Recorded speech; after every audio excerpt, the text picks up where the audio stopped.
What up, my freaks? RuinusInsight here with part 5 of my Total War Warhammer 3 modded Nakai the Wanderer Old World campaign.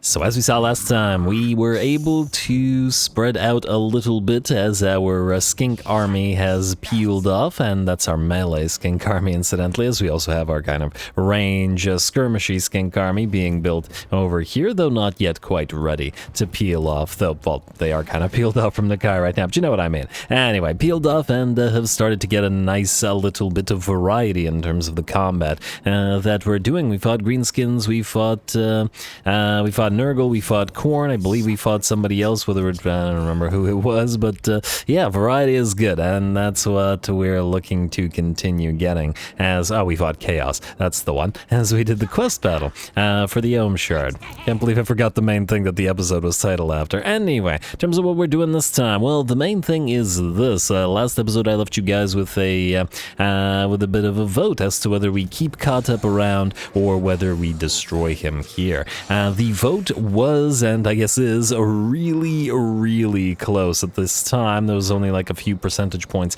apart between destroy him or ally with him, but ultimately just slightly ahead was destroy Khatep. Now, when these votes go around 50-50, which is unexpected admittedly, but pleasant surprise, because it's an interesting choice therein.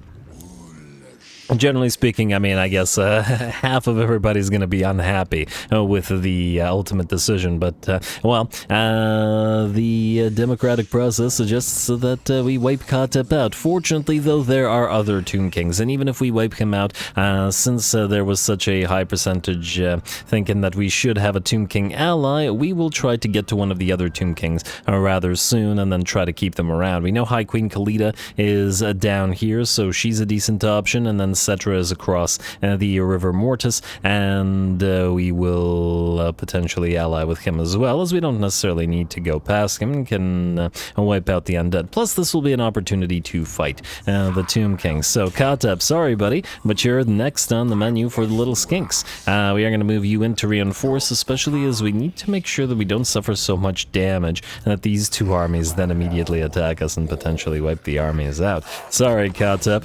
I always feel bad when the faction when the faction sort of likes you and then you attack them, but it is what it is. It is what it is, and if they're not part of the great plans, so unless somebody really makes a good argument, they're gonna have to be wiped out. Alright, close victory casualties low. The garrison is obviously barely existent because they just took this particular territory. Otherwise, the chariots are going to be something of an issue for us, as they are going to be able to charge through our skinks, and there are a lot of them. And of course, Khatep himself, does he have access to any of his scary abilities? I don't see. He does have the 3-use Sandstorm ability. I think that's the Bound ability, isn't it? But he doesn't have Skull Storm. Okay. We'll need to try to bring him down, ideally, before he can use it twice, though the cooldown is only 120 seconds, and winning in that time seems somewhat unlikely. But I guess we'll have to see. Anyway, before we get started, we did reach the engagement threshold, and since this is the 5th episode, this is where we first lowered the engagement threshold for the campaign for the first time. So for now, or from now on, rather, 400 likes and 60 comments, and the next episode will be an hour-ish, hour adjacent long. Let's get to it. Should be fun.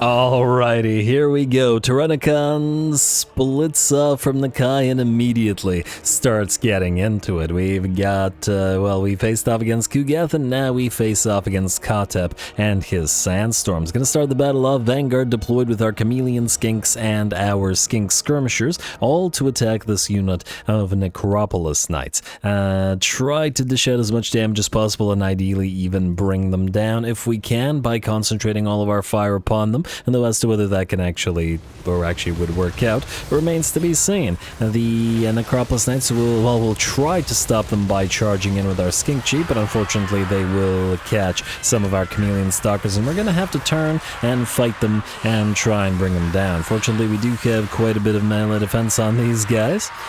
Now let's hope that it's enough to keep them alive against the Necropolis Knights and the Nehekara Horsemen or Skeletal Horsemen or the Skeletal Chariots that are all helping out. In the meantime, the rest of our army is moving in. It looks like we are going to send 3 of our Red Crests backed up by the Javelin cohorts against Khatep's sort of main line, while 2 units of Red Crests peel away with the Bastion with Ark of Sotek to join in against the fast movers on this right flank. Certainly don't want them charging around, especially the Necropolis Knights, so perfectly willing to commit quite a lot to it. Over on the left flank, it looks like Khatep has activated his Sandstorm bound ability, and we're going to pop the Protection of Quetzal to make our unit unbreakable and invulnerable, and they did lose about half HP to that spell, but at least they didn't get completely wiped out by the spell, which very well could have happened. Otherwise, our other Red Crests are engaged, of course the lines being anchored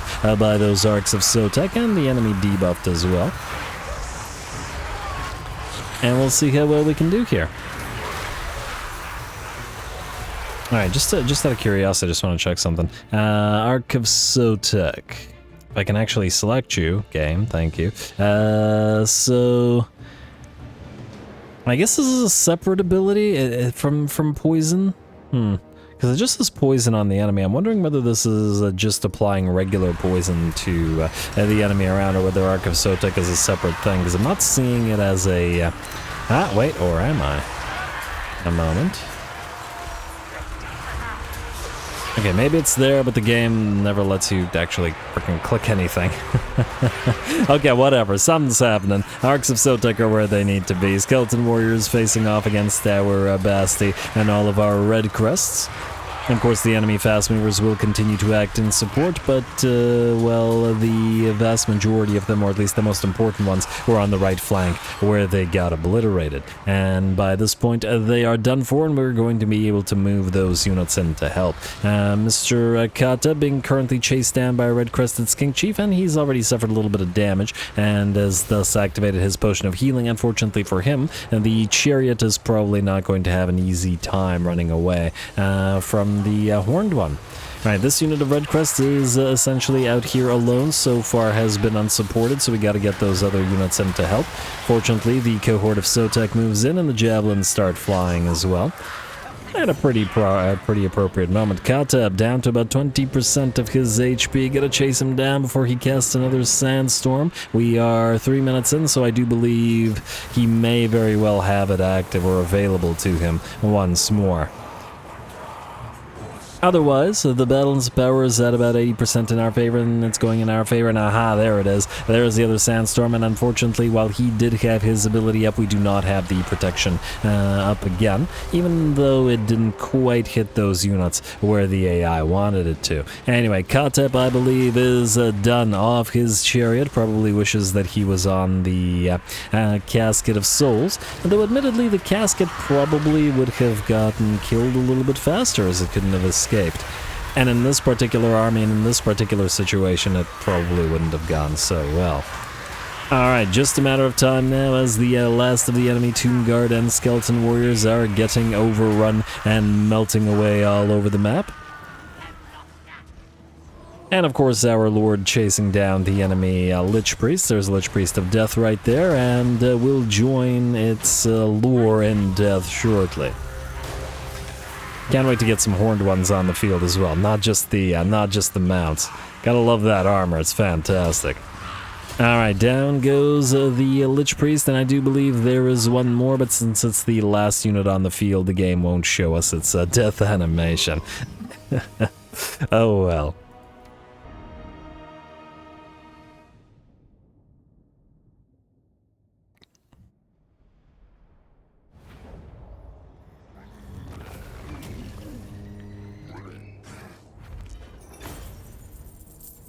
Alright, there we go. I guess we can be glad that Khatep doesn't start with his Hyro Titan anymore, I guess. And, yeah, because that would have been a lot tougher to bring down. As for how he did, 13k damage on Tyrannicon, and he got 4 kills, 3 of which were 2 Lich Priests and 1 Grand Hierophant. There was, let's see, the Red Crests, in particular the, let's see...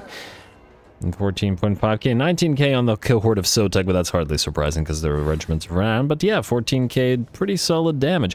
Decent damage on the Chameleon Skinks, but they were working to deal with the enemy Cav in this particular battle, so, and they had to suffer not doing as much damage as they might have liked. 14k on one of the Chameleon Skinks, and then 7 to 10k on the Skirmishers. And what they need to become Blessed Skirmishers to do proper damage. And then decent damage on the Skink cohorts with Javelins as well, though once again I feel like this army needs to replace a couple of the range units with more melee units, because this is our melee Sotek army. Anyway, very, very nice fight. Khatep's main stack is destroyed. We're going to give the place to, I don't know, Itzel, I guess. Hey, and we got a Brass Cleaver. Very nice. Now... Oh, wow, Khatep's buff is faction-wide? That's crazy. Wins some magic power server capacity. Oh, man, maybe we should peace out with him and then allow him to live. But anyway, I will think about it. Nah, I'm probably still going to be too lazy to actually farm his defeat rate on more than one unit. It's too bad that we can't sort of let him live after fights like we did with Wurzag, and then just go after him. Anyway, what I'd like to do is try to use these guys as bait, so we're going to move here. Actually, both of these guys in ambush. We'll see it. Oh, wait, what? They're not at war with our vassal? Huh, that's interesting. Okay, that well, actually, that probably means that we can more effectively do this bait thing, then. You can channel, not that that matters, just in case you're the one that starts the battle, then. You, Tyrannicon, have leveled up, and we are going through geomantic sustenance. Yes, the skinks are cheap, but they can get cheaper. And, you know, let's... Are you level 12, or is it 10 that we're waiting for? Okay, well, we're still waiting for it. A skink priest, however... We have Essence Wildform, we have Flock of Doom, Pan's Impenetrable Pelt is pretty darn solid as well, though will we have the ability to actually cast it here? Maybe we will, maybe we won't. I think for now we'll just start off with getting Evasion, because if anybody runs at this poor little skink priest, he's gonna have a bad time, and then we'll figure out how to go from there. Next, there's 2 things we want to do. First of all, somebody suggested in the comments of, I think it was the episode before last episode, but anyway, we should pop the Rite of Awakening and raise our first Slan, as in not get him on the field, just get the write-off cooldown, because it's a 50-turn cooldown, and otherwise it's going to take a billion years to get a lot of Slan. Granted, we'll get some Slan with the Confederations, because the AI will be racking up those Slan as well, and that's also another reason to leave the Confederations for a little while, because it gives them more opportunities to pop a few of these things. For now, we'll pop our first, Perform Right. And, oh, we get to choose immediately. You know, I actually thought that it might have been that it might be random. That's interesting. Alright, enacting the powerful Rite of Awakening enables you to rouse one of the slumbering Slan from the restful contemplation. 9 mage priests are known to you, each the master of a different magical lore. Which Slan will you choose? Oh, that's really interesting. Well, the Heavens one isn't super useful, and neither is the Beasts one, simply because we have access to those lores anyway via our skinks. Then again, we also have the Oracles, but anyway, the Life lore will always be the generalist best one, especially for Beast armies, and we'll probably want a... Probably want the Itzel army commanded by a Life Priest. We'll either want a Chotek army, a second Chotek army, or just generally a Fire army, which we could label another Chotek army commanded by a Fire Priest. High magic. Light magic is definitely Tepok. That would be with... Yeah, that should be light magic and Coatl, that sort of thing. Which would also work with Heaven, so we could also give him a flying skink chief or skink priest rather. Frankly, a lot of these would work, is what I'm getting at. With you know what, I'm gonna say I want the Fire army to get on field reasonably quickly, so I'm going to say we're actually going to start with fire, even though there are arguably better options. But fire armies are just always so fun, and we do get access to salamanders rather soon, so I'm going to go with fire to start. Alright, now I assume that we get a random generation, right? Let's just see here. We get a 4th gen, Alright, what does 4th gen do? Stock for the entire army, eh? That's quite interesting.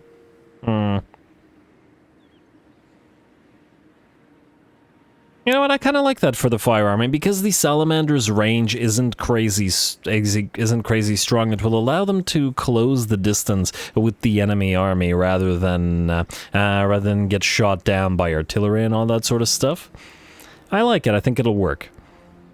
Yeah, alright, you're gonna command the stalking fire army with salamanders, ancient salamanders, chameleon stalkers, probably a few solar engines, some fire chucking fire leech bolas, and what else does fire damage in our roster? Let me just see here. Anything else? Well, we can make a few things do fire damage by getting a banner of eternal flame, but otherwise I think those are the main fire things. There's probably a few blessed units that if we are to spend the alignments to give them their blessings. I wish we could see from here what the blessed upgrades are, because I'm willing to bet that some of them have a Chotek blessing, which gives them fire damage as well, which we could basically put whatever we want that has that potential blessing in those particular armies. But anyway, the other thing I wanted to do was this. We have a decent amount of Old One's favor right now, and I think we'll spend a little bit of it to pop Celestial Beneficence and get that tribute from vassals plus 100% for a few turns. We are losing quite a bit of money right now, and this will make us... Oh, I wasn't expecting to go completely positive. I was expecting to be around 0, but yeah, it's pretty solid. Probably can't afford to keep doing it constantly, especially if we want to... You know what, actually, I wanted to get Metamorphosis as well, to get the casualty or punishment rate. But yeah. It's certainly nice to have. Anyway, I do believe, unless I'm mistaken, that that's all we gotta do this turn. And of course, we also need additional Old One's favor to get a bunch more heroes up and running, like we do this little Skink Priest of Beasts, the Sky Master, that will be in this little army shortly. And of course, we'll have to retool this army slightly. Like I said, I wanted to replace these Chameleon Skinks with Skirmishers to become Blessed Skirmishers. I'll still be at 20 out of 20, and maybe we'll just remove 3 of them. Put 4 Skink Skirmishers in, that'll put us at 20 out of 20. Because I wanted to potentially remove one of these Pterodon Riders and then swap in the Pawash Sentinels. Mostly because the other army that's going to have a lot of flyers, the potentially all-flying army, is going to have the Colossedon Hunters anyway. Unless we mix the Ripperdactyls in with another army wherein we can make them shine a little bit more. The aerial armies do have a tendency to favor the Pterodon Riders because of the massive amount of damage they can deal without ever touching down upon the ground. Last time I played, I very much remember not utilizing the Ripperdactyls in the flying army nearly as much as everybody else, and making myself think that... Well, we were basically just using them to chase enemies around, and you could definitely still do that with any of the range flyers. So we could potentially have a set of Colossedon Hunters leading a set of Ripperdactyl Riders in another army, whereas we have a bunch of melee units, and then combine them with these guys as the hammer to an anvil. And that would keep it a little bit different from the last time I played. But anyway, I digress. I just love the theory crafting armies. Now let's go to the next turn for now.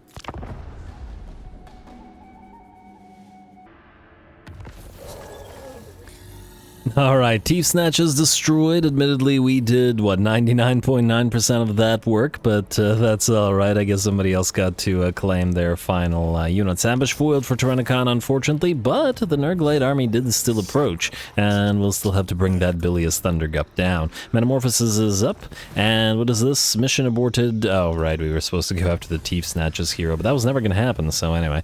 Sequence of greater infrastructure, back to you, Kent.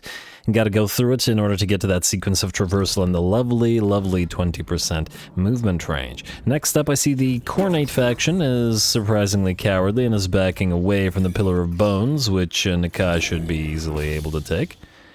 Like so. Oh, would you look at that? We've got Belagar running around. It has 22 settlements. Okay, that's pretty impressive.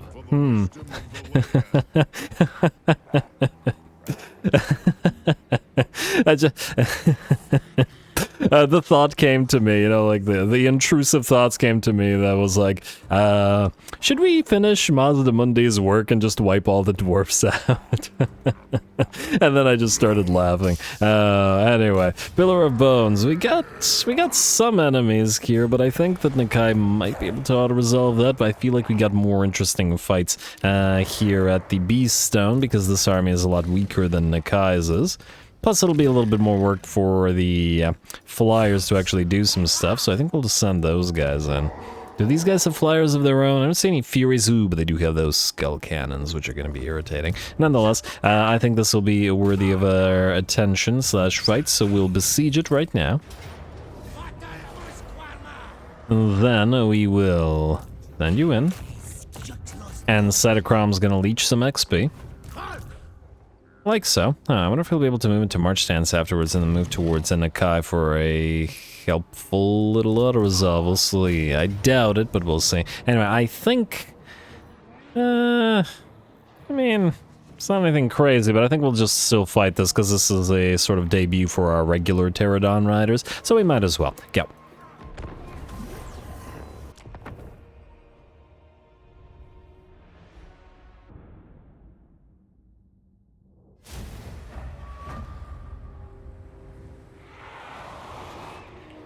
Alright, here we go. Not a lot of Cornate enemies running around near us at this time, but that's alright. We will take what we can get, and we'll drop Fire Leech Bolas and bombs alike on the enemy line of Bloodletters, each of all 4 units lose about half of their HP. In the meantime, the critical unit to destroy is the Skull Cannons. They are extremely scary in SFO, and we can't be letting them fire away and knock down our Pterodon riders. And they're actually surprisingly missile resistance, it seemed. Yeah, 25% missile resistance plus 20% physical. It's taking them a long time to go down, despite the sheer number of javelins. Looks like, fortunately for us, they are trying to target the Skink Chief rather than the Pterodon Riders, and he can take a few more hits instead of losing models, so that works out. Looks like the unit is down to about a quarter of its HP and is beginning to melt away, similar to all those units of Bloodletters who were suffering under the ministrations of our Fire Leech Bolas. And there we are. We have Vanguard deployed all of our Chameleon Skinks all the way in the back, as I was hoping to soften up this particular target with our flyers first, and it looks like that's worked reasonably well so far, so it's time to start moving the Skinks forward. Yes, it would have been better to send the reinforcements in. We don't really need them to fight, plus we want to keep it relatively interesting. Anyway, first of the enemy Fleshhounds and Chaos Warhounds of Khorne move on in and start chasing down our Chameleon Skinks, which will of course send a few blow darts their way. And hopefully enough to do decent damage. Damage or not, they will not slow them down enough to prevent the Warhounds from reaching them, as the Warhounds move at very, very quick speed. So we won't be able to quite kite them forever. Fortunately, the regular Warhounds are extremely fragile and will basically melt away before they can do anything, but the Fleshhounds are a different story, and we'll start running down some of the Chameleon Skinks. And there is also a chariot riding around. In fact, there are 2 chariots riding around, but fortunately they are starting to lose their HP as we are starting to focus them down with our Pterodon riders with non-Fire Leech Bolas with spears. Target those single entities with their decent damage. Alright. Though the chariot's constantly moving around probably means that we're not quite landing as many shots as we'd like. Either way, it looks like the balance of power has shifted to about 90% in our favor at this point. Our Lord, our red-crested Skink Chief, is trying to get towards the enemy Lord, but is having a little bit of a tough time with the enemy chariots, though still bringing a few of those chariots down, so that helps. Alrighty, and so do the javelins bringing down the other chariot.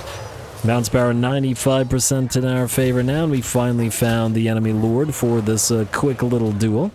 And it looks like the enemy lord is banished and melting. The army losses have told, and this Cornate army is done for.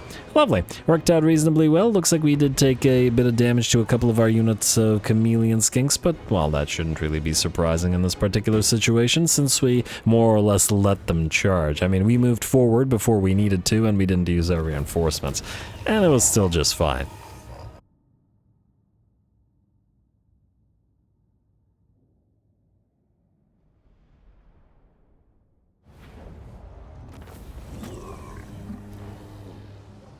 Alright, there we go. Probably could have pretty significantly reduced this army's casualties. Not that there were a lot of them at 51, but could have still reduced them by waiting for the second army to actually, you know, move on in, but there wasn't really any need. We are going to mix it up between Sri Lanka and Itzel, or Quetzal rather. No, Itzel, I was right. What I did see, however...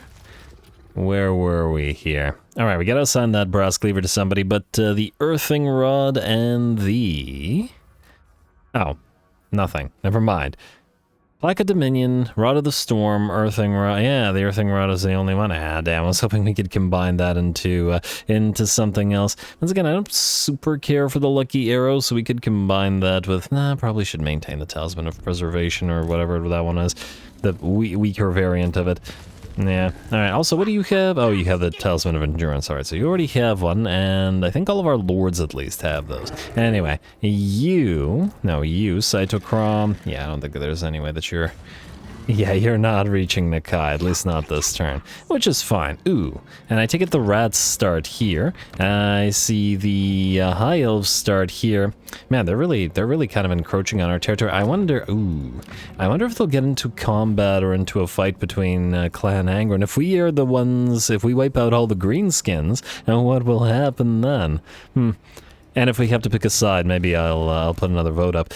For now, though, I guess you two are gonna probably move towards Nakai, so start moving this way, then. But stay together, and I guess Nakai, so that you don't waste your time, you're just gonna auto-resolve this. You should still heal up more or less to full, I imagine. Yeah, that's fine. A bit of damage, but not unexpectedly so. Let's go for, let's see, 10 spell resistance versus melee missile weapon damage for everybody. Yeah, sure, Gift of Etzel. Alright, another obsidian lodestone or another magic thing, and yeah, we won't quite heal to full, but it's actually really close to it, so we're okay. You can encamp, and then I would like you to do this. I would like you to move towards Cytochrome and briefly, very briefly, trade him the 4 chameleon stalkers, like so.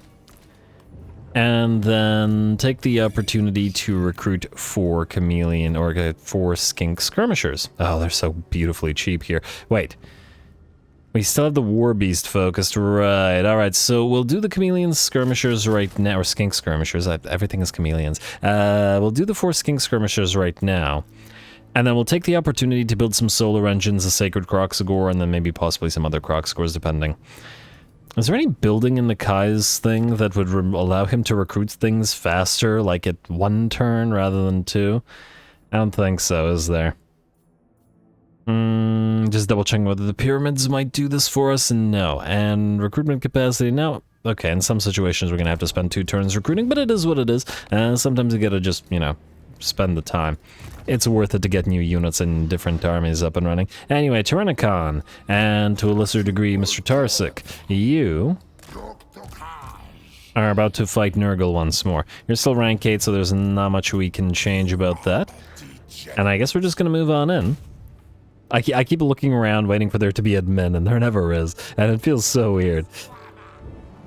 But not bad weird. Anyway, you go here. And then Tyrannicon. We already know that you could take out Kugath, so I imagine that you'll be able to take these guys out. Though once again, we have Uncle for Uncle to be concerned about. We have 2 casters, one of which is decently leveled, and more importantly, all of the Nurglites are no longer in march stance and thus not severely debilitated, like they are. Once again, remember, in SFO, the vigor loss reduction is very, very severely debilitating, and thus the Plague Bearers are going to be a lot stronger. Should be fun, but, you know, we do have the little reinforcements from our little friendly army here, should we need to throw them at the enemy. Go.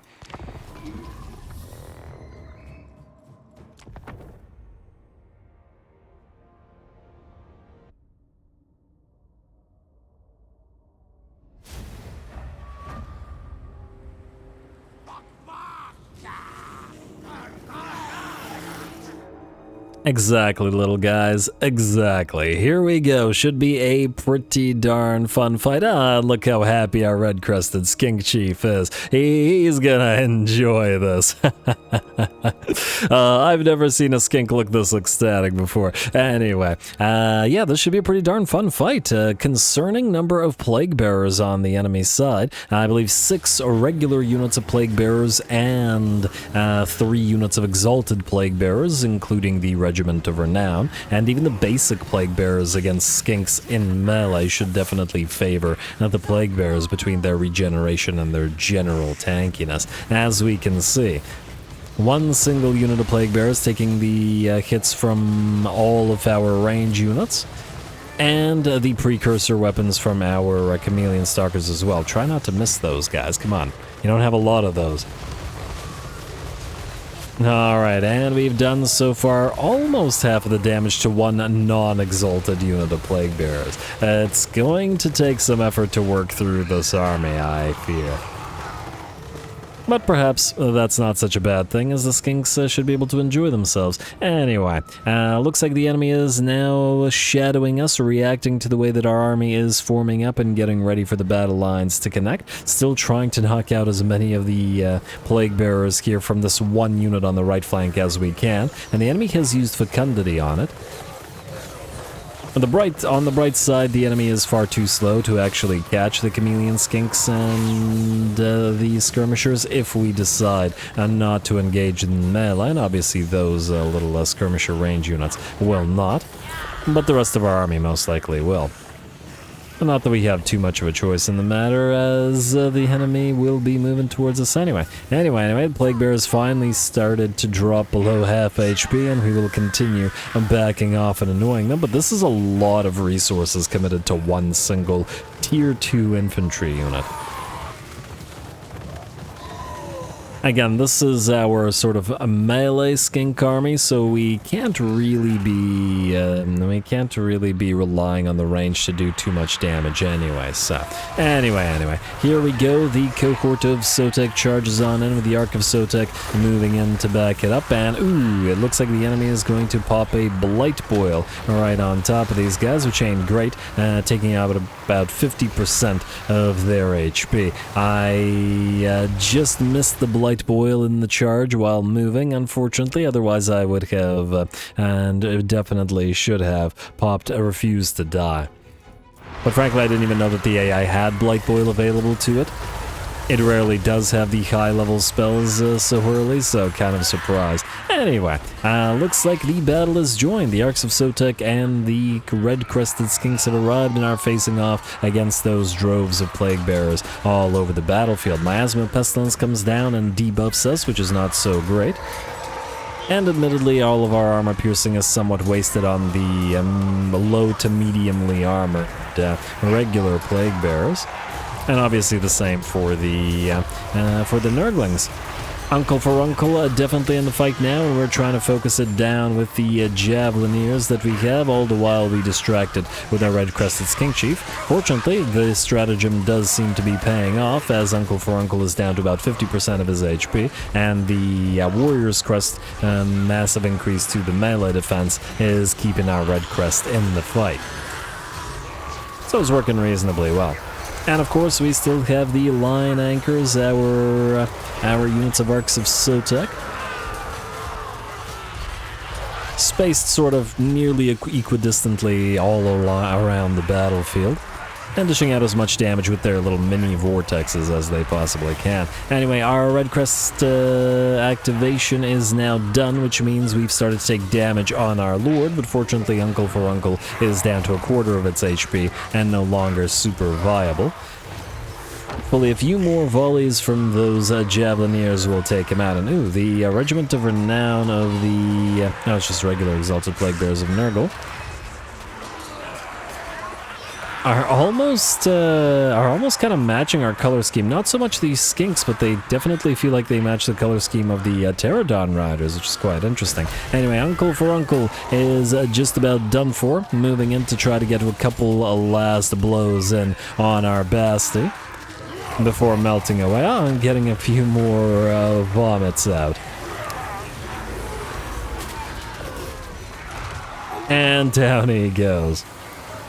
Alrighty, that was always going to be the toughest unit in this particular army, so it's a nice boon that it's finally been destroyed. Otherwise, our reinforcements have arrived, and we're actually going to need them here, so we're going to send them in to hit the enemy army in the back. Once again, it's a lot of plague bearers for us to deal with. We also got to keep in mind that this army, the Skink army, does not have a revivification crystal to heal everything up, which does mean that we will be continuously taking damage. Generally speaking, I find the reviv crystals aren't as useful on the skinks, mostly because skinks have a relatively low HP per unit, as compared to something like Saurus, and thus if something hits them hard, they'll just lose all those units, and then obviously the reviv crystal won't be doing too much. Admittedly, it would be helpful to the heroes and the single entities, the basties with Arcs of Sotek in this army.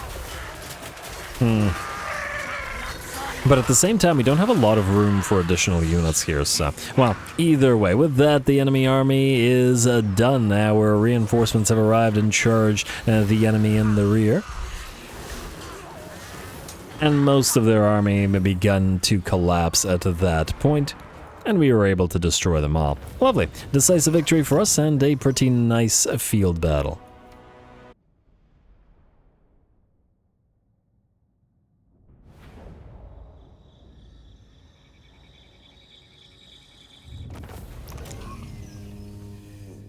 Alrighty, there we go. A much tougher fight than previously, and very much an enjoyable one as well. Obviously, we could have reduced our casualties, similar to the last battle, very significantly by actually making use of the reinforcing army, but, you know, or at the very least waiting for the reinforcing army. We didn't really get a chance to make any use of it, as we can see by the barely existent kills on most of the units. Did take the skirmishers and the chameleon skinks a long time to bring down even one unit of plague bearers, and that bodes ill for them, at the very least for the basic skink skirmisher, but they're not supposed to be in this army anyway, and they'll get replaced by chameleon skinks. I'm on the fence about the two skink cohorts with javelins.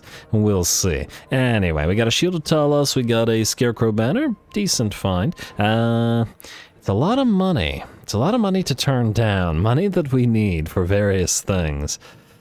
We will also need to heal. Alright, I think we'll take the money and then we'll spend the turn healing. I'm just going to hope that it'll be sufficient. And we wouldn't be able to reach this territory anyway. We can go back to our own, or our allies, and... Oh, I didn't see the warrior band. Well, thank you for the warrior band. Kamotor got a steg. That is one of these skink chiefs. Do we want the skink chiefs riding stegs in this army, or will they take too much away from the rest of the army? I'm not sure. I'll put you on the steg for now. If I feel like the stegs are doing too much in the army, in the sense that they're not letting the skinks shine, then I will put them back onto either on foot or on the flyers. Yeah, that makes more sense to me. Alrighty. Anyway, you do overcast a lot, so I think we will want to get you earthing, though on the other hand, we do want to get 2 points in the Curse of Anra here, because it's really useful. The armor reduction, the melee attack reduction really powers up the ability of the skinks to fight back. Anyway, Geomantic Sustenance again. There we go, making the army even cheaper, and then you, I guess, will also go back here and continue healing up.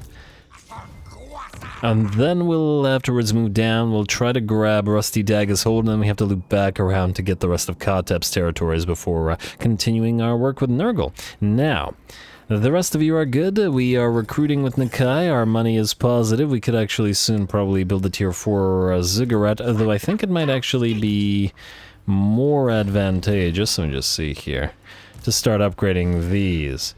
At tier 3, that's another 5% upkeep and reduction in each and every one of these armies. Though admittedly none of our armies are crazy expensive right now, it's just that our income is barely existent, but that's hardly surprising. Are you? Huh, we could actually do that with you. That's 8k though. 8k is a lot. What do we have here, incidentally? We can increase, the Razordons and the Salamander hunting packs. We want potentially Razordons for Nakai, and certainly the Salamander hunting packs for the Fire Slan. And this will give us Croxagors and Ancient Croxagors, Capacities. Alright, fine. You know what? We'll do the lower portal of Quetzal, and we will do the lower portal of Tarantula for now, and then we might upgrade them again next turn. Tyrannicon's been doing a good job, and we will probably max out his horde first, obviously following Nakai, but for now Nakai is fine. Yeah, and we also have the Umbral Tide Salamander Hunting Pack, so we can start at least the Fire Army relatively soon. So I want to get the economy, well, the economy fixed up. Not that we can control that over much as yet. Well, these guys are moving down here. These guys are probably going to lose Ziflin at this rate. I don't know how they're managing to hold this much territory with the way that they're surrounded on every side. Defenders of the Great Plan, we will... I guess we'll attack this guy. He should move towards some of these places. Actually, I'm not sure. Hopefully. Anyway, let's end the turn and let's proceed to next turn.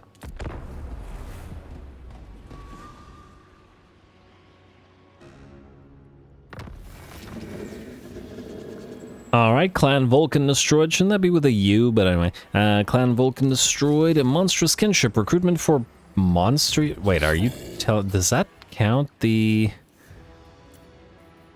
Huh, wait, so it doesn't count the Basties?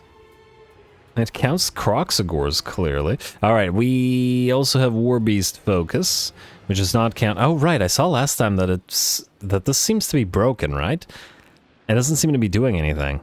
We don't seem to have the reduction or the bonus recruit ranks for the monsters in the Kai's army anymore, which is kind of unfortunate, as I wanted to take advantage of it.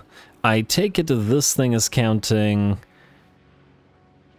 It says it's counting Croxagors. Wait, does this thing is counting Croxagors? A moment. Okay, so this one is not counting Croxagors because they're not war beasts, but they are monsters because they're monstrous infantry.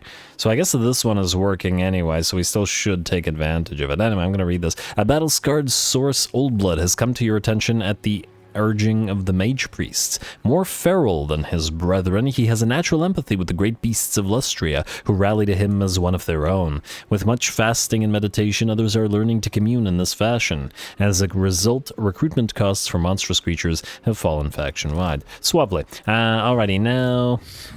Okay, this guy's moved away, which is kind of annoying. Can you declare war on him, please? Crimson Skull. Minus 3.7, there's no dice. I mean, unless we want to declare war on somebody you're fighting. How many territories do these guys have? 6. Okay, well do we need to travel through their territory? Where is Queeky? I assume he's down here, near Dringo Karaz. Shouldn't there be a bunch of Skaven corruption here? Dead corruption, okay, I see Skaven corruption here. Though I'm not entirely sure whether Queek is actually here or somebody else is actually here. Oh wow, there is... Well, okay, Nagashazar is still probably Clan Carrion, but it's definitely not Clan Carrion all around. If I recall correctly from Drajueth, Orictus is right here, and frankly the speed from defeating Trutch is also pretty good. So I guess we should start moving this way, just so that we have to travel through territory where we're not attacking anybody. I guess we will travel through these guys' territory. Just that I don't want to, waste our time moving where nothing's happening. Now, we do still want to spend a couple of turns recruiting, and just when we got positive, but it is what it is. So we're going to go here, start approaching Valaya Sorrow, stay in our own territory, however. And, okay, wait, Nakai, don't move too far, We might need to trade units. In fact, no might about it. You.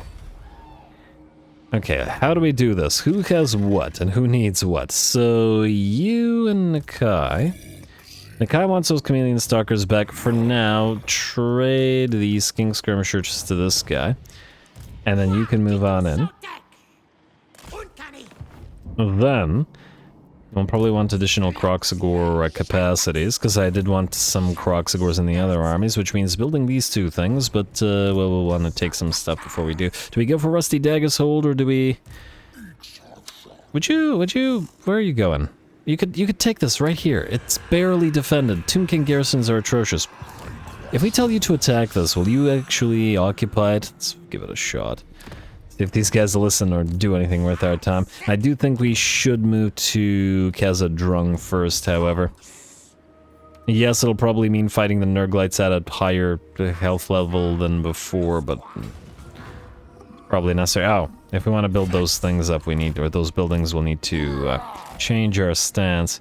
Ah, yeah, see, they're recruiting already, and it's a tier 4 settlement, which means, ooh, oh my. That is definitely going to be a toughie. Alright, well, let's get the portal, and let's get the other portal, and we will hold off on upgrading that, because we won't have the money. And we're going to start going negative again at this rate. We've got to make sure that we pop off the Celestial Beneficence again. How many turns does we have left of it?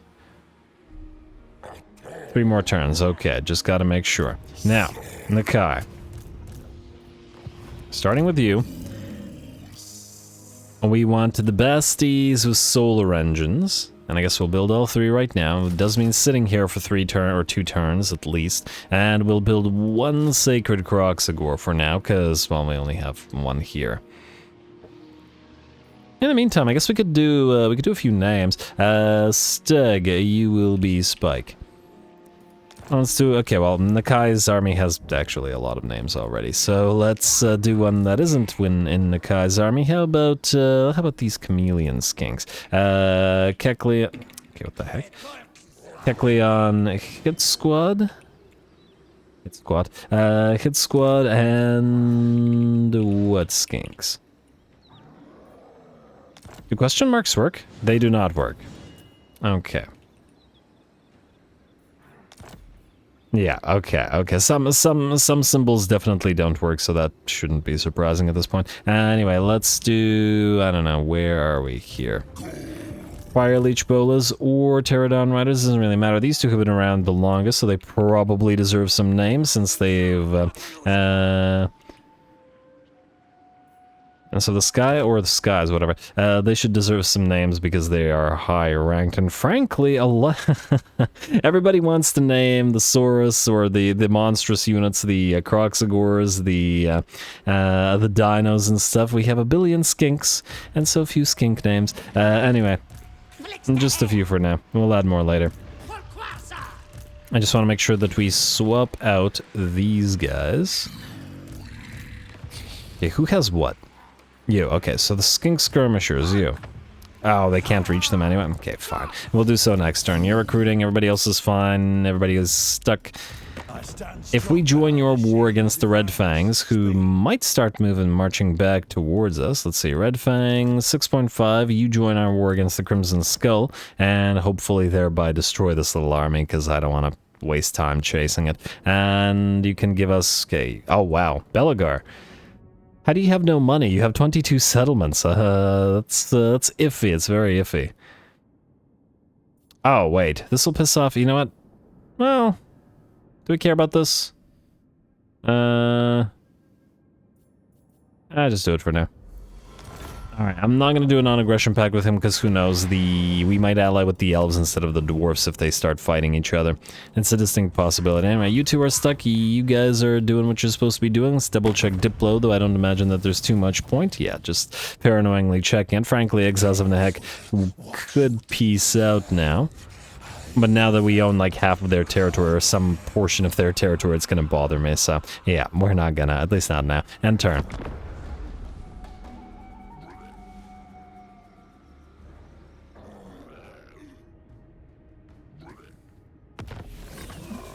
Alrighty, I notice our allied armies did not attack, which is unfortunate. I also noticed that our allied armies are all starting to suffer attrition, presumably because they are, this faction is bankrupt. I believe somebody mentioned this as a thing that happens with these guys, and possibly the Discord, but there isn't really anything we can do about it. And frankly, it's not like they're super useful anyway. They're just here to make us money and all that. So, yeah, mission aborted, irrelevant, Crimson Skull destroyed. Are we able to reach Kazad Drung in 1 turn? We are. Alright, so you're going to besiege it. These guys have recruited... Oh, wow, what the heck? They recruited a Casket of Souls, Sepulchral Stalkers, damn. Huh, this is definitely going to be tough. Alright. Are you rank 10 yet? Oh, it would have really helped in this particular fight. And you... I'm going to assume that you can move in close enough to reinforce, because we're definitely going to need it. I'm gonna hope that they attempt to attack us in the field. No guarantee, of course, and just in case they don't, we'll start building some towers and stuff for the assault. I really hope they attack, though, because it would be really fun to fight them with all of those constructs and just generally a high level or a higher level army. This is gonna bother me. Elves, why do you have to be cutting across our territory like this? This is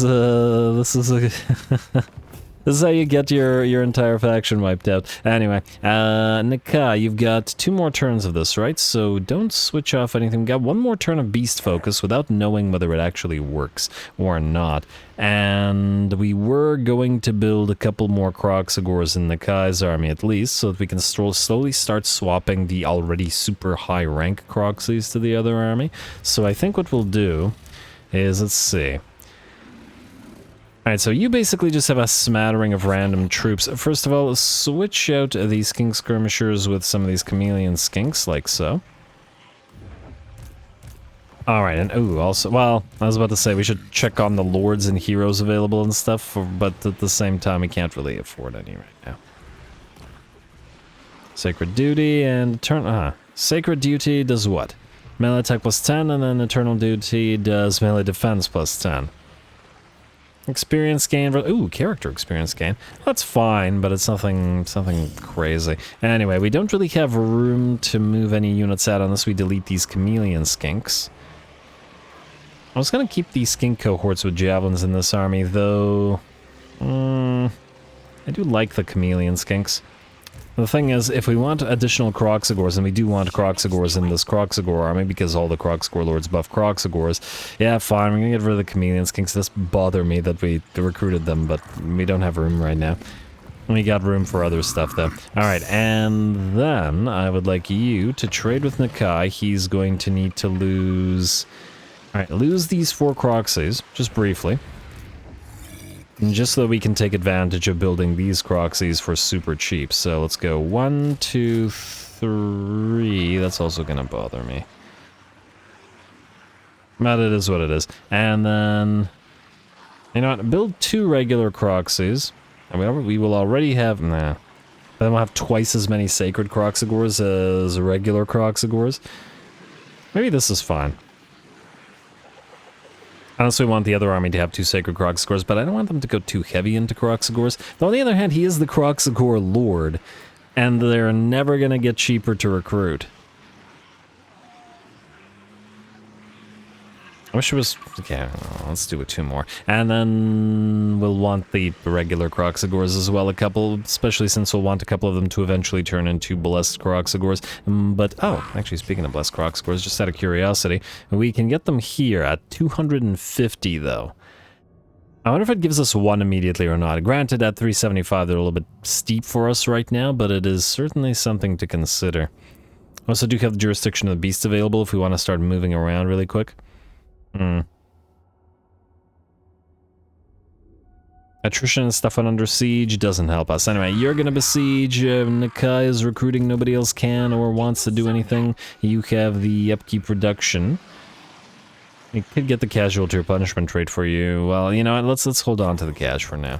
We'll ignore all this. Frankly, we could move the other 2 away to go after Valaya's Sorrow, but I'm a little bit wary of this other full stack there, so and just stay nearby for now. Especially since you need to trade troops with Nakai next turn. Not that it's super necessary. You know what? Screw it. You 2. Go to Valaya's Sorrow. Let's grab that for ourselves. Even if it... Then we're gonna have 1 territory and these guys... Well, we could just raise it, I suppose. It's free XP and all that. We can't sack it, but yeah. I'd just rather not take it, just because it'll bother me that we have 1 territory and the rest of these guys have the rest. And if we eventually turn upon the dwarfs, then we'll have the entire territory anyway. Alright, I'll resolve this. I didn't check the other army, but it should be fine, and then fine it is, and we'll just raise it straight up. Alright, good. Power Stone. And the Free Horn of Kygor. Nice. That'll be very nice. Not for you, though. We will put this in the cavalry army. There we go. And then both of you sit here and camp, heal, etc. And then get ready to move towards or through Greenskin territory down to all the Skaven towns around. You will not want that Ripperdactyl. Stand the horned one for now. Though I actually have to think about what actual mount that you should have. Maybe the Ripperdactyl mount might actually be a decent one for you. Something to consider. Also, you are rank 10. You have Skirmisher, but we're probably going to want to max out the... does this give additional ammunition? No, it does not. Wait. Sacred Guardian Swift Rider, it's this one. Speed and Missile Strength. Yeah, it's the ammunition that we need. But anyway, I guess we'll go for Swift Rider into Rally. I lied. We were waiting for rank 12. Well, actually, 1, 2, 3. We only need 3 points up here. Meaning we can actually still spend 3 points on Swift Rider and still get 3 as long as we don't get Rally. Alright, that works for me. And we'll ignore the rest. Skip, and wait, did we end the turn or was that the other turn? I don't remember whether we besieged this turn and last turn now. That was the turn. Alright, so it's on the turn to see if these guys attack. I'm willing to bet that they should because they have an insane amount of artillery. Oh, those caskets of souls. 4 freaking screaming skull catapults. 4 Shapti with great bow. 4 sepulchral stalkers. This is a crazy lineup against our skink spam, but it should be at least very interesting. So it's on the turn, and let's see if we can beat them.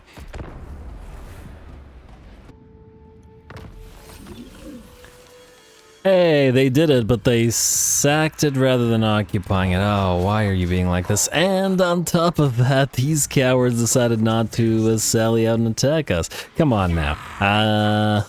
Who is a Ligok? And in which army is he in? In this army. Alright, stay on that for now. Kind of iffy on that one, but anyway. And yeah, okay, so Nakai, you got recruitment for the next 2 turns. That is... Yeah, we don't have the additional extra croc scores, but we wouldn't be able to afford them anyway. 20 income. We're gonna go negative again, but it is what it is. Also, technically speaking, this army can peel off. Alright, it has everything it wants other than potentially the Sentinels or the Pawash Sentinels, if we want them in this army. As opposed to the other flying army. We could, I suppose, put them in this army temporarily, but maybe there's no need. Yeah, we'll deal with that as it is. You guys are fine. You are not supposed to peel off right now, or Cytocrom is not, because he's currently holding troops for various armies, so you're going to move back towards Nakai. And then I guess you can sort of start fighting the... Oh, wow, okay. We've got... Probably... You can't handle this? Well... 1 Black Orc unit isn't too bad. Maybe you can handle this. March stance. I wonder what kind of army that was. You know what? Go march stance. I don't trust it. Wait, does regular stance allow us to travel further? Not really. Just go here. What do we have here? You could definitely take this guy. Maybe we can go after him without needing to deal with us. And then I guess once again raise it. As he grabs this territory for us, we'll see. Alright, well, nothing to do otherwise because we're waiting to besiege. I gotta double check then. Wait, what's the likelihood that if we can put you into ambush that these guys sally out? I don't think so. Most likely the ambush will be immediately foiled, but let's give it a shot. Let's also put the anti-air thing on the skink priest. And just because. And we do have Celestial Beneficence still going, and I think we'll want to bump it back up because we need the extra cash. So we will go for Tribute from Vassals plus 100% again. Probably our vassals are not happy about it since they're losing, since they're suffering attrition, but it is what it is. That's their problem, at least right now. I mean, technically it's kind of our problem, but it's also mostly their problem. It's not like we need them or anything. Oh man, you're losing mana as well? At least the mana is positive where Nakai is currently recruiting.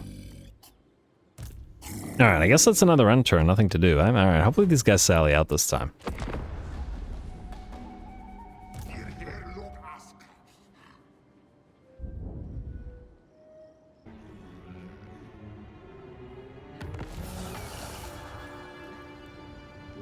Alright, well, that's an interesting... Oh, what What the heck? The great incantation of Xar made you suffer attrition. Oh, I should have kept you in. You can't encamp. Huh.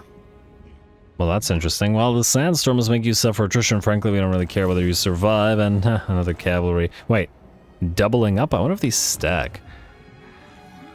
Well, if they do, we just gotta make sure not to recruit cavalry until we're ready to, well, recruit cavalry. As in, get the cavalry army up and running. You are advancing up this way. I take it the orcs have gone that way.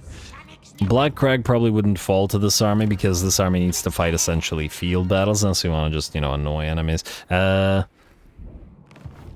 Could go through this territory, but maybe we go up here. Who knows? The army that was there may show up and allow us to fight them. You are recruiting for one more turn until you all are ready to swap troops around, and that's fine by me. And I guess since we're now suffering attrition here, we may want to attack this. These guys are at war with Khatep as well. Huh, they didn't take the Blood Spike Mesa. Alright, well, I was not thinking that we'd be attacking right now because I wanted more towers than just 2 to hit up on those walls. Yeah, we can't fight with Skinks versus Toonguard directly on those walls. But if you're suffering attrition, we can't do much about that either.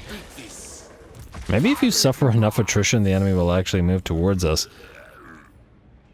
Enables replenishment, constant casualty replenishment. Yeah, neither of these do anything about attrition. I really wonder why our reinforcing armies can't encamp.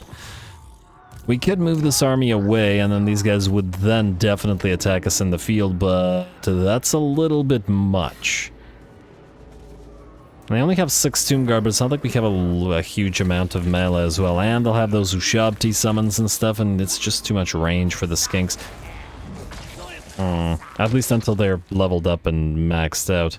And until we get a few more Skinks in there. No, I think we've no choice but to stay here and see what these guys do. They might try to attack us. I see they have the Bilious Thunderguff around. I mean, they are moving towards us. Just, I think, no choice but to build more siege towers. Alright, build at least one more siege tower. I'm not sure that we're waiting for... We're not gonna wait for 2 more. Anyway, any of this help us? I don't think so. Alright, I guess we're just gonna end the turn and complete the recruitment and then continue onward with Nakai. Gotta have him actually get a fight this episode.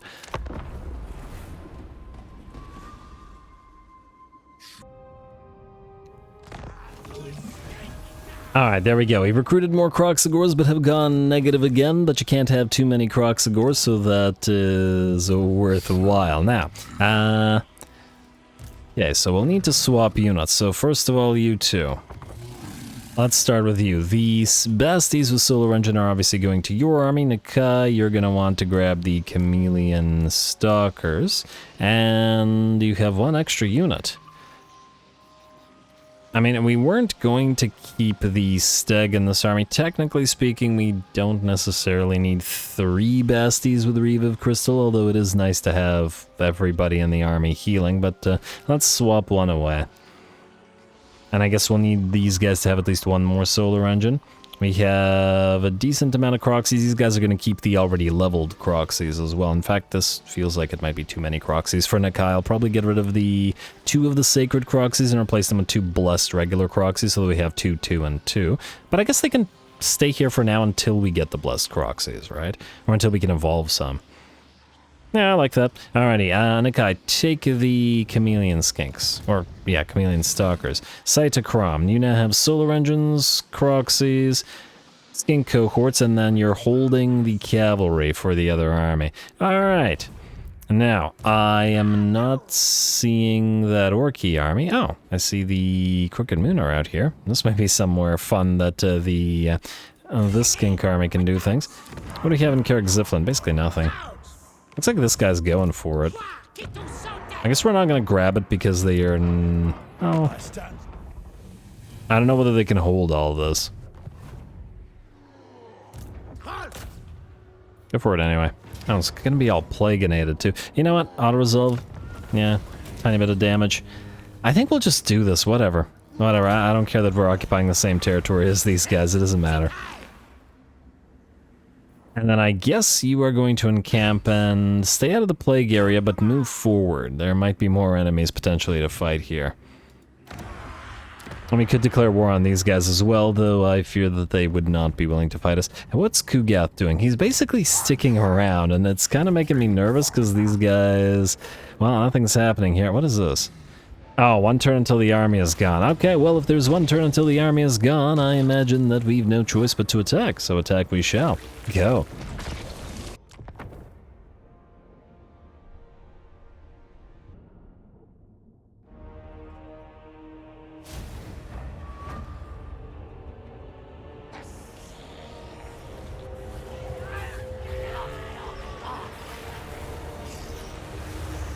Alrighty, seems the red-crested skink chief didn't say much more than Nakai does when he speaks, but oh well, what can you do? Here we go, and already we're starting to take damage as a volley from the enemy, not Screaming Skull Catapult, but Casket of Souls hits our units of Cohort of Sotek, which are pushing that ram. And another volley lands. This one went a little bit wide, and we're going to now activate our protection of Quetzal as we move on in and towards the enemy walls and the enemy gate. Hopefully the guys pushing the ram by virtue of that protection will have it up long enough to get towards it. Once again, a really, really useful ability on the skinks in particular. And yeah, this is definitely going to be a heck of a fight. Frankly, probably a bad idea assaulting the walls like this with the sheer number of elite range units that the enemy have, the 2 Caskets of Souls and all those Ushabti with Great Bow, plus all the Screaming Skull Catapults against extremely fragile, low-armored skinks. Not the best matchup. And of course the general sort of increased difficulty of sieges in SFO. But you gotta do what you gotta do. The proximity of Kugath kind of forces our hand here, and we gotta attack, or we gotta break the siege and then attack Kugath instead. And we're not going to do that. Besides, it's not in me to shy away from a good fight like this, and I think it's going to be a great fight. And about 58% vehicle health remaining on one of the towers, so it does look like the towers will be able to reach the walls at least, though I can't say the same, at least not 100% for the Cohort of Sotek. The protection of Quetzal is up, so we're using Refuse to Die, but the thing about Refuse to Die is that it preserves individual units, but it does not preserve the HP in the way that the protection of Quetzal does.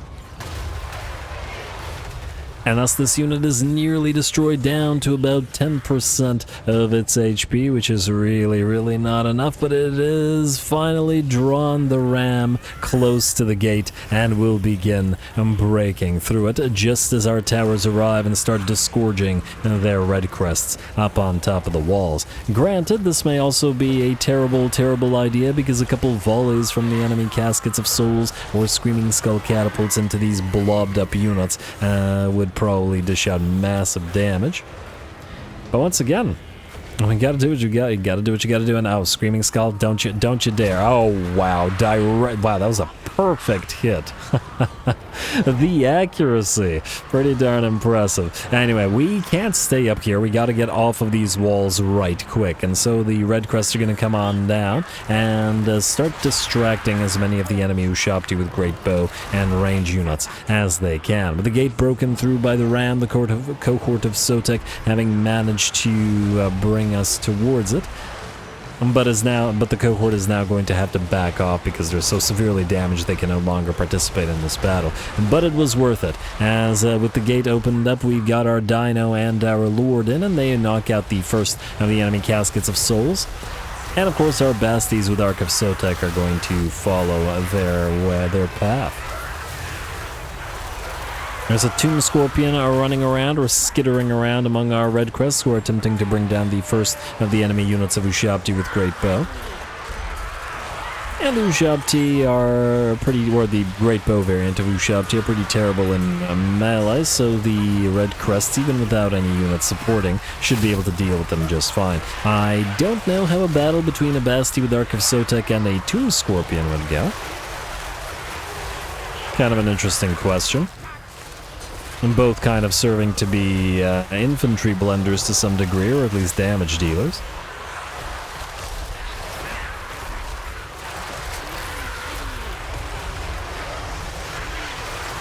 And I am enjoying all the sync animations. Looks like a little bit of friendly fire as well as the Screaming Skull Catapult hits the Tomb Scorpion. In the meantime, we're trying desperately to make our way up this ramp. 4 Screaming Skull Catapults stand here together, and 2 of these Ushabti with Great Bow firing down upon us or upon the units on the walls constantly. Can't do anything about it, however, as the enemy has plugged up this particular ramp, sending a unit of Sepulchral Stalkers with their anti-large halberds, a unit of Tomb Guard, and chariots and horsemen as well. We are completely blocked from going up there and dealing with the enemy artillery.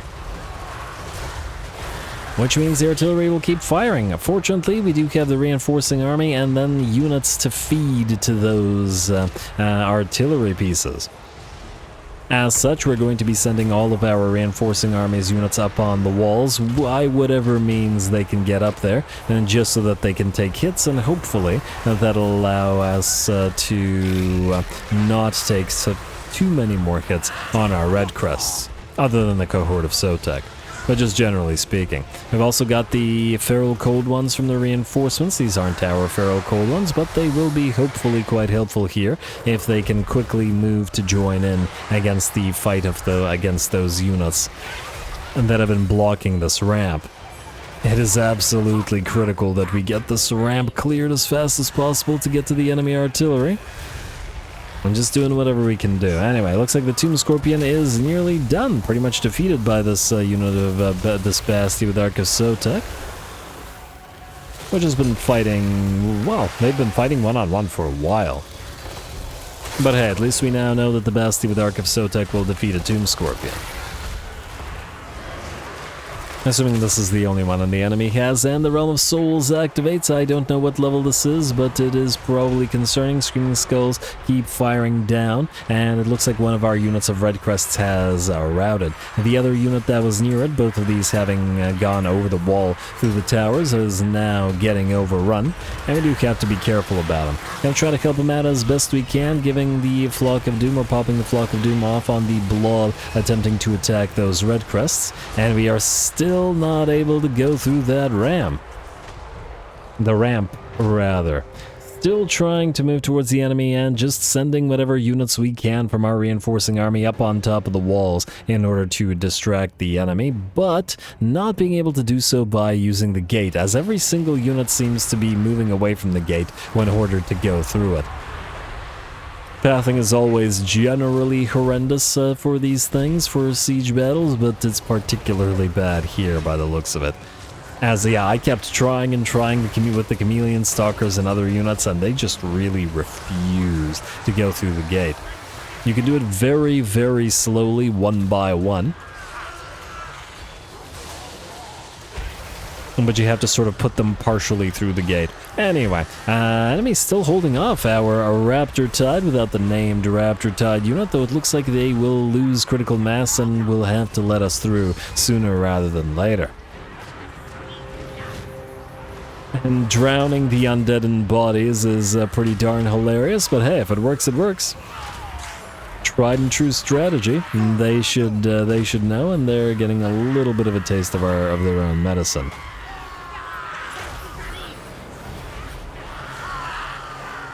Though perhaps Tomb King's not so much as the Vampire counts to it. Anyway, just gonna keep on sending units in, and the enemy will continue to send or to take them out, but as the reinforcing army is one we don't really care about, it's not a huge deal. The battle, by the looks of it, will be decided here up on this ramp.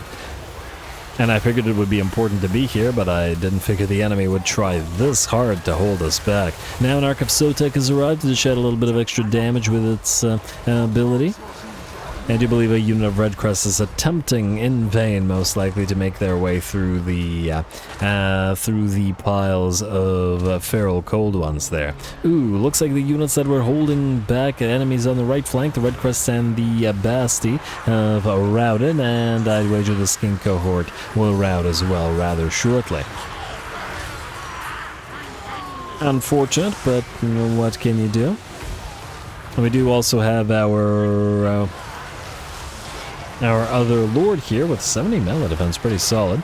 Attempting to hold back the Ushabti, and those, unless I'm mistaken, are the Ushabti that got summoned here, rather than Ushabti the enemy built, so them melting away could potentially be helpful for us, though I'd obviously prefer to just, you know, knock everything down the old-fashioned way. Alright, still holding off those Sepulchral Stalkers, and man do I love Sepulchral Stalkers. My favorite unit in the Tomb King roster, and if we can get one unit from some of the Tomb Kings other than Khatep, that'll definitely be the one.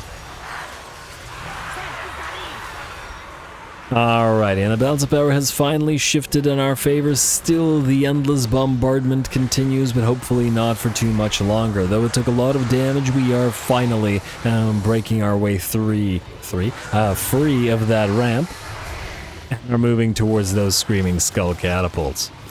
I'm just going to try to get into the center of all their formations as well, so that we can stop them firing at the very least. Though I fear at least one of the units of Raptors is heavily enough damage that even the artillery crew might pose a small threat to them.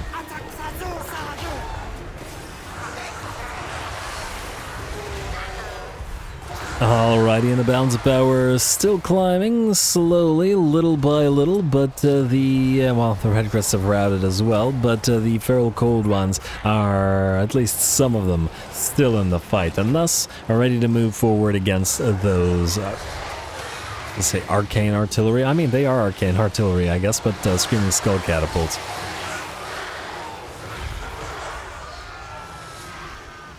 Alright.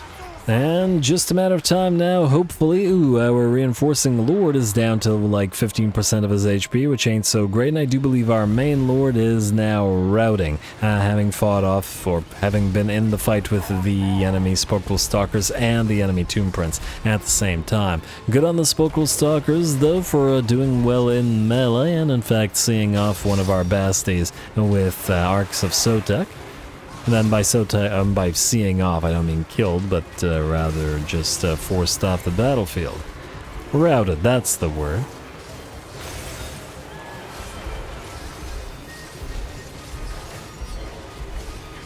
And yeah, these guys definitely have that Basti surrounded. We gotta try to help it out, perhaps with the Skink Chief on that ancient steg. And at the same time, the enemy has begun to melt away. At least by the looks of it. Or at the very least, many of them have. Ushabti with the Great Bow nearly out of ammunition. Yeah, no wonder they've been able to dish out such heavy damage to the reinforcing army. Though I am happy they were here. As if they weren't, we would have had to take this particular settlement in another way, a sneakier way. Sending in all of the units with stalk, the chameleon stalkers, around to sort of climb up on the walls and then capture stuff. Anyway, with that, by the looks of it, the enemy army is done for. They begin to crumble, and the battle is ours. Just now a matter of time to knock out those last few units that remain functional. I like this Ushabti with a great bow.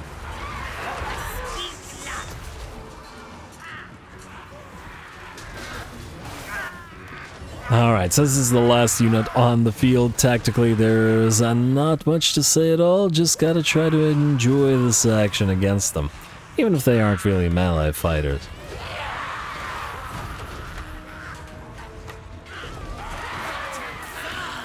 Melee fighters or not, those great bows of theirs are certainly sending many a little skink tumbling back.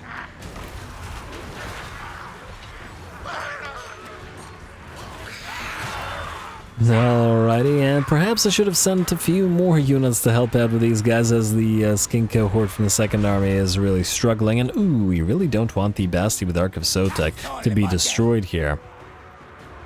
Just try to move in whatever we can, including our Lord Tyrannicon, who has arrived to supervise. And by supervise, I mean get half of the kills himself. But with the Lord there, we should have a very hard-hitting unit available, and every blow of his, or every dual blow, should in theory be bringing, or second blow, should in theory be bringing down one of these Japti.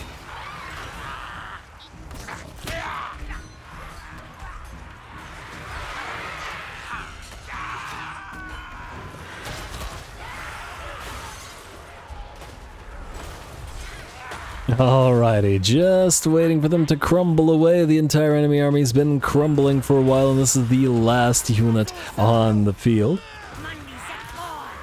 Alright, and then there were two, and then there was one, and then just as the stag charges in, one horn for each of the Ushabti, and there were none. Lovely. Pyrrhic victory, and one that certainly took a lot of effort. Look at all the dead, whether up on the walls or below, as they were trying to brave that storm for such a long time.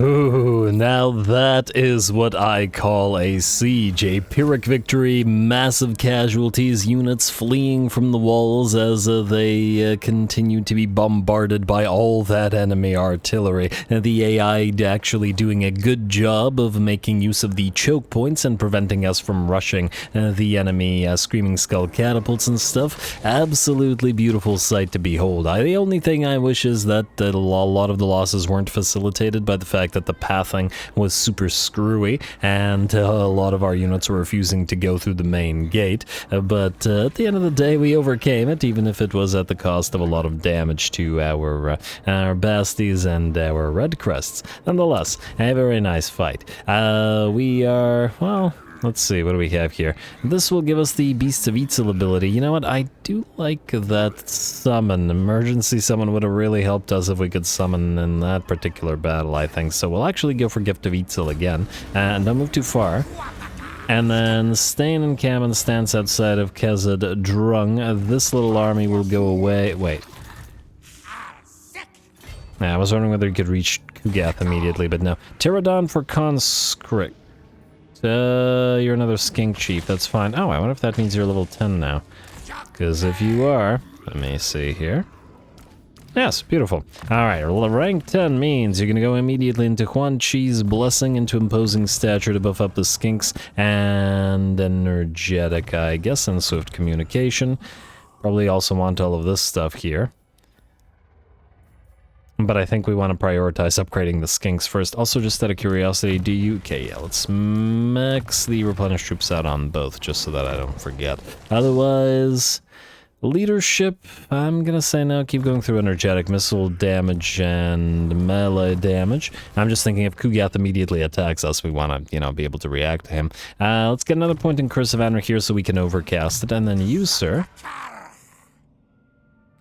Skirmisher was the main thing, though now some units are starting to get up to rank 7. Oh, look at those stats. Other than armor, the Red Crests are starting to look very nice with that Blessed by Sotek. And heck, even the skin cohort with Javelins at 62 melee defense. They may still be very fragile due to their lack of armor, but they're starting to get pretty nasty.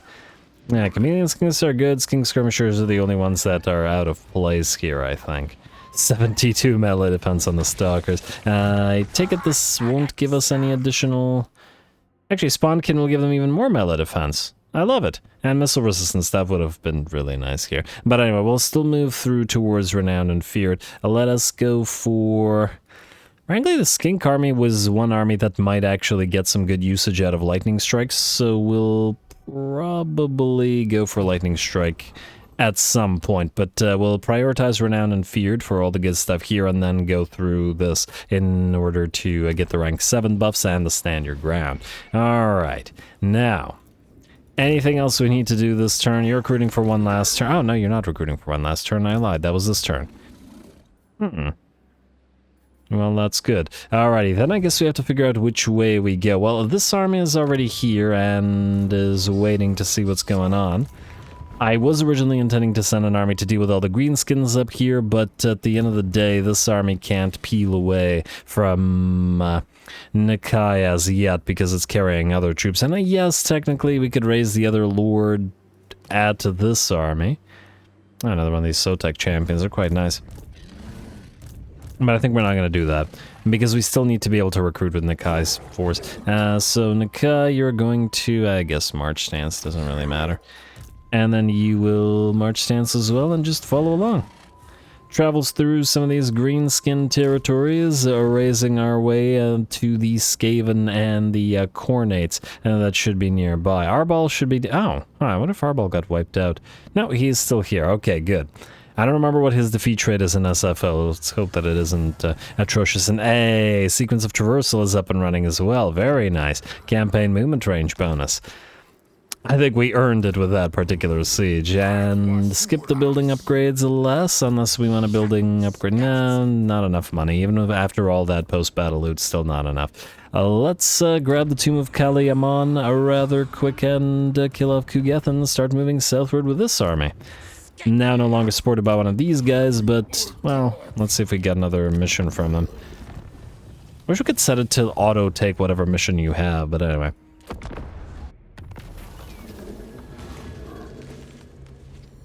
What do we have here? Employ the ritual, give us tiny bit of Empire corruption in all provinces, I assume to our allies as well. For 6 turns we get speed and charge, we'll take it. The mystical slan mage priests have devised a new ritual to increase the speed and agility of your mighty Saurus warriors on the battlefield.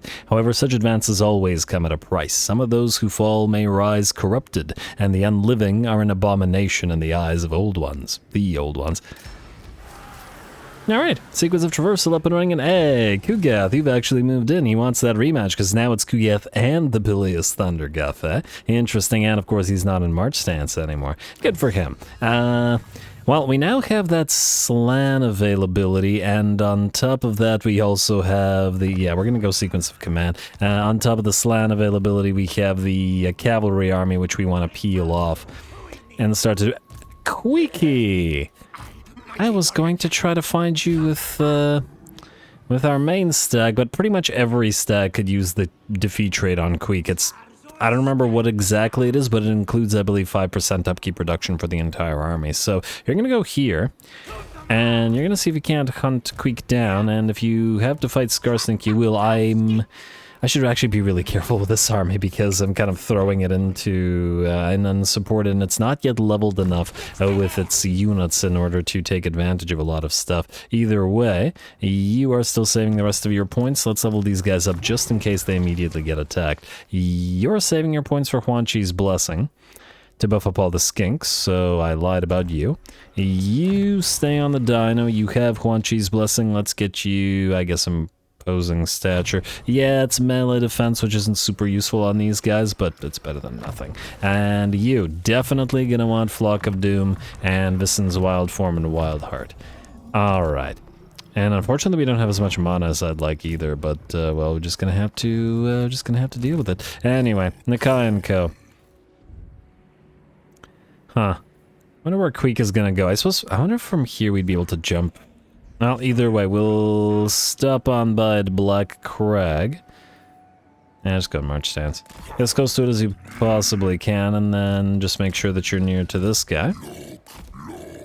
We'll take Black Crag rather... Oh, actually, might be worth fighting. It's got a pretty darn solid garrison, and then I'll use this to loop around towards Khorne and the Skaven, as I was saying. Otherwise, Tyrannicon, I guess it's you again, sir. It's, I mean, ever since he peeled up, he's getting a lot of action, and I like it. Also, Slaanesh Giggle. Also, let's get to it. Kugath, not gonna run, eh? Huh. Wonder if I could have borrowed that army. Well, it's too late now because we're fighting. I guess gonna... Maybe want to rush Kugath this time around? We don't have a lot of Plague Bearers, but that Thunderguth is going to be a major issue for us. And he has another... No, and he has full mana as well. Well, should be fun either way, go.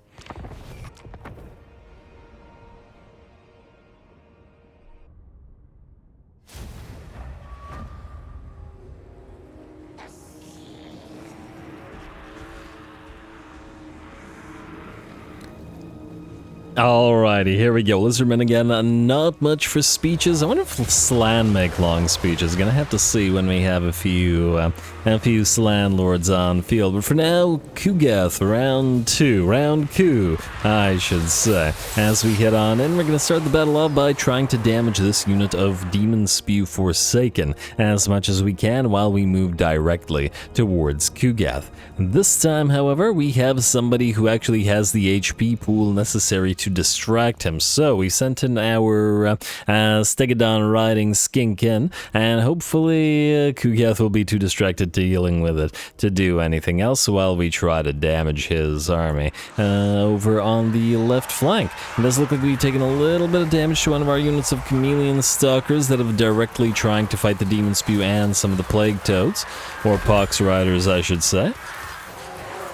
And that's alright. The protection of Quetzal will keep these guys alive for long enough, hopefully, while we continue firing dart after dart into the toads and the back of these Forsaken, dropping a flock of doom down upon them as well. The Forsaken are down to a third of their HP, and the Plague Toads, I believe, have melted away, and here come the rest of our army, the Red Crests, to actually join the fray as well. Alright, there we go. Beast of Nurgle have arrived, but at the same time, so has one of our Basties with Ark of Sotek.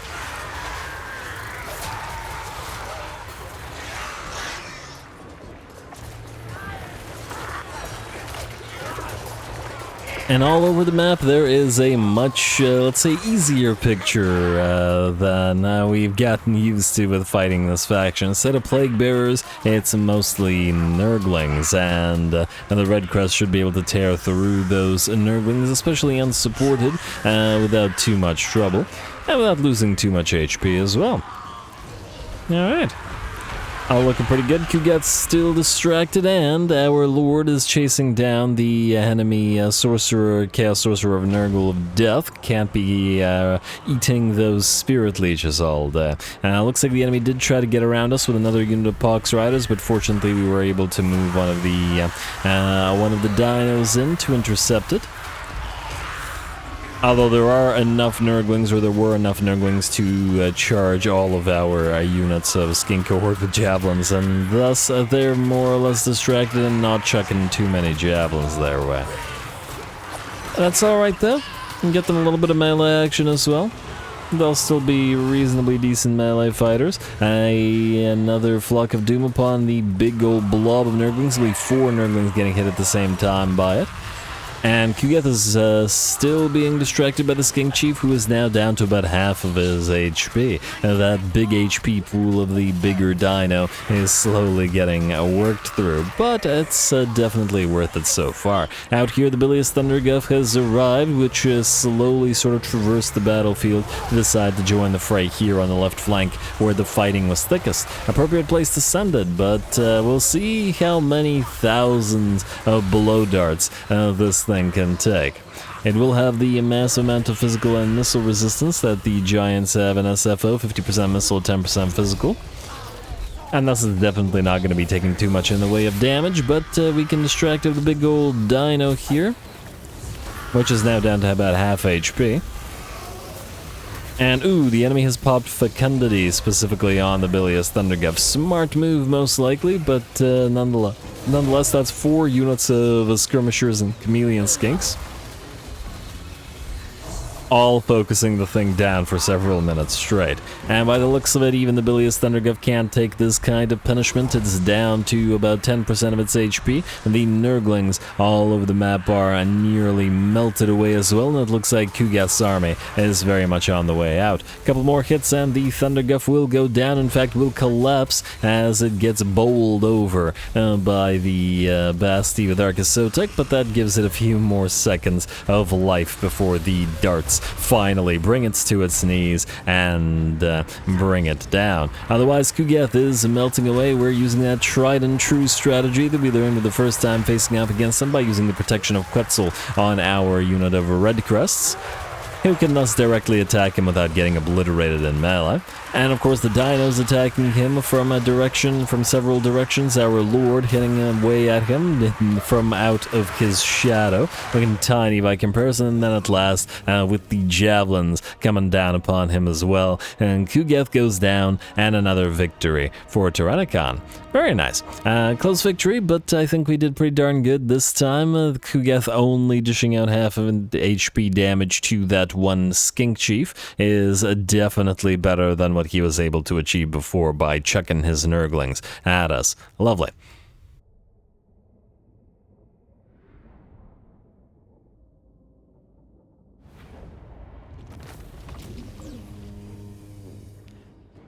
Alright, there we go. Tyrannicon defeats Kugath yet again, and still a pretty tough fight, especially Kugath himself, as he usually is, and all that damage absorbed by the bilious Thunderguff. But our range units did pretty well here. In fact, looks like the Skink Skirmishers and the Chameleon Skinks did roughly the same amount of damage this time around. These guys become blessed and then get bleed on their attacks. It'll be really nice. Although, once again, I'm probably not in this army. I'll think about it. Let's see. Yeah, all of the range units did roughly the same amount of damage, or at the very least, these guys did, not counting the Javelineers, but the Javelineers were locked in melee combat for far, far too long. 21k on one of the Red Crests, though. Very nice. 22k on the cohort of Sotek in particular, and generally speaking, just a great fight. I'll get that Ritual of Purification and get a little bit of extra cash. Mr. Kugath will back off, and I guess we'll chase him down. If we had another Lord here, I would have loved to get his other defeat trait, but I don't think we can. And, I think the auto-resolve lets us do this. I'm just a little bit worried about the damage to the Basti, although we are healing quite a bit now, so maybe it won't matter much. And auto-resolve, I don't see the Basti dying. Let's also get you leadership. Let's see, it's probably going to go to 1 HP, isn't it? No, it's actually fine. Lovely. Absolutely lovely. We will keep taking the money. All the money we can get. A Divine Plaque of Protection. Nice find. The research rate, the ward save, the missile resistance. Solid item for when we don't have a healing potion. Anyway, you will now go into march stance and proceed to the edge of this territory towards the tomb of Kaliamon, since we can't trust our little ally to do it for us. Still have social beneficence, but I see these guys are no longer suffering attrition. I guess they've suffered enough losses to their armies. Anyway, we gotta try to take this out quick and then move down to the Rusty Dagger's Hold, but that'll have to be for next time, as I think we're out of time, and I'm gonna call this episode here. Next time, we've got Shulamar, our sort of run and gun army for the lizards. Kind of in the center of a bunch of stuff with the War for 8 Peaks here. Yeah, in between these three, and surprisingly, nobody's at war with the dwarfs, but they'll probably be at war with, well, okay, I guess these greenskins are at war with the dwarfs, but yeah, they'll all probably be at war with us sooner rather than later. In fact, I'm still fairly certain that, oh, I realized I just made a terrible, terrible mistake here. Uh-oh.